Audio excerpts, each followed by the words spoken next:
A notícia começou como um sussurro nos cantos mais perigosos do México, esparrando-se. Primeiro em mensagens criptografadas, depois em rádios clandestinas, e finalmente nas redes sociais. O nome que todos temiam estava no centro dos rumores.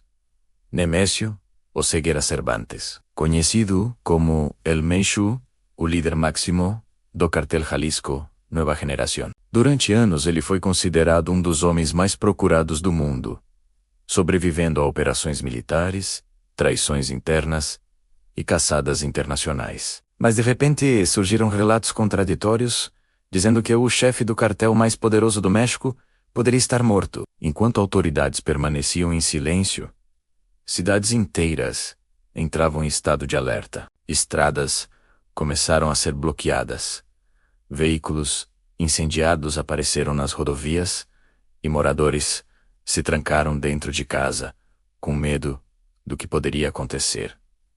A seguir, a possível morte de El Menchu não significava paz, mas sim o começo de algo muito mais perigoso e imprevisível para todo o país. Durante mais de uma década, El Menchu construiu um império criminoso, que se expandiu rapidamente por diversos estados mexicanos, transformando o cartel Jalisco Nueva Generación em uma das organizações mais temidas da América Latina. O grupo ficou conhecido por sua capacidade militar, utilizando veículos blindados improvisados, armas de alto calibre e estratégias que desafiavam diretamente o governo, diferente de antigos chefes do narcotráfico, que preferiam operar nas sombras. A organização demonstrava poder abertamente, enviando mensagens de intimidação, tanto para rivais quanto para autoridades. Esse crescimento acelerado criou inúmeros inimigos, incluindo cartéis rivais e forças de segurança que colocaram recompensas milionárias por informações que levassem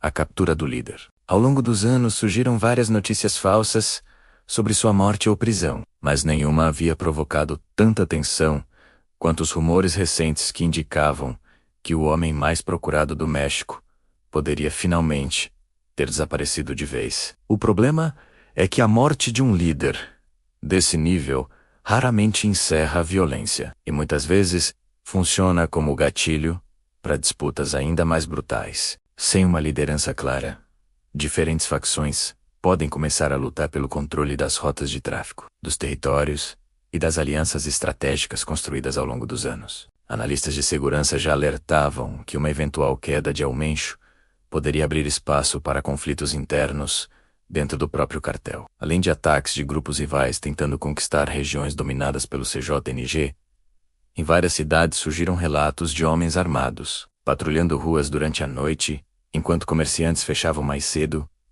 e escolas suspendiam atividades por precaução. A população comum, acostumada a conviver com a violência, passou a acompanhar cada novo rumor com ansiedade crescente, sabendo que qualquer mudança no topo do cartel poderia transformar rapidamente a rotina em um cenário de confronto aberto. A incerteza também aumentou, porque autoridades mexicanas evitaram confirmar qualquer informação de forma imediata, o que alimentou ainda mais especulações. Em situações anteriores, o governo demorou dias ou até semanas para divulgar detalhes oficiais sobre operações contra líderes do narcotráfico. Esse silêncio criou um ambiente onde teorias começaram a surgir em ritmo acelerado, com algumas versões afirmando que El Menchu teria morrido por problemas de saúde, enquanto outras diziam que ele teria sido eliminado em uma operação secreta. Também circularam mensagens dizendo que tudo não passava de uma estratégia para despistar investigações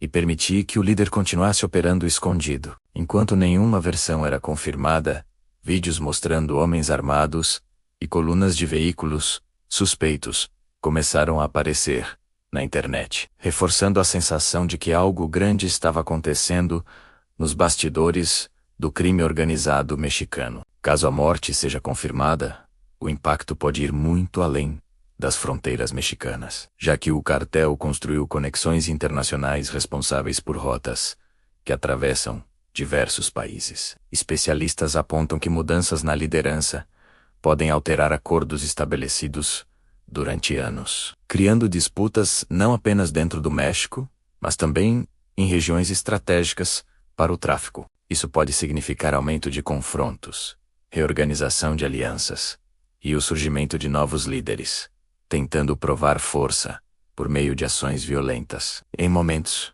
como esse, grupos rivais costumam enxergar oportunidades raras para expandir territórios e assumir negócios lucrativos. A história do narcotráfico mostra que a queda de grandes chefes frequentemente gera períodos de instabilidade que podem durar meses ou até anos, enquanto uma nova estrutura de poder se estabelece e redefine o equilíbrio entre as organizações criminosas. Enquanto o futuro permanece incerto, moradores das regiões mais afetadas continuam vivendo sob tensão constante, atentos a qualquer sinal de novos confrontos. Para muitos, a possível morte de El Mencho representa apenas a troca de um nome no topo de uma estrutura que continua ativa e perigosa. Mesmo que um líder desapareça, o sistema que sustenta o cartel permanece funcionando com dezenas de comandantes locais e milhares de integrantes espalhados pelo país. O verdadeiro medo não está apenas na figura de um homem, mas no vazio de poder que pode surgir